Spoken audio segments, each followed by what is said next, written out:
দিন থেকেই বলেছি আমাদের দল আর্জেন্টিনা অবশ্যই জিতবে এবং ফাইনালে যাবে। আমি 100% আশাবাদী এবং আজকে প্রতিটা দিনই তো 3 গোলে জিতছে, আজকে 6 গোলে জিতছে। আচ্ছা, বাংলাদেশ তো খেলছে না, আপনারা কেন তাহলে ভিন দেশে সাপোর্ট করছেন? আসলে এটা যার যার একটা মনের খোরাক।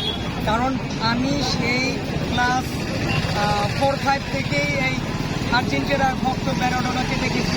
ওইভাবে এটা নিয়ে আসলে অন্য কোনো মানে হয় না বা অন্য কোনো এই যে মানে এর সাথে মুসলিম অমুসলিম এটার কোনো মানে হয় না। আচ্ছা, কখনো যদি বাংলাদেশ খেলে তাহলে কি আপনার আর্জেন্টিনার দল ত্যাগ করবেন? অবশ্যই তখন আমার বাংলাদেশ তো সবার আগে। বাংলাদেশের প্রশ্নে আমরা সবার আগে বাংলাদেশ খেললে অবশ্যই আমরা সবাই বাংলাদেশের পক্ষে থাকবো।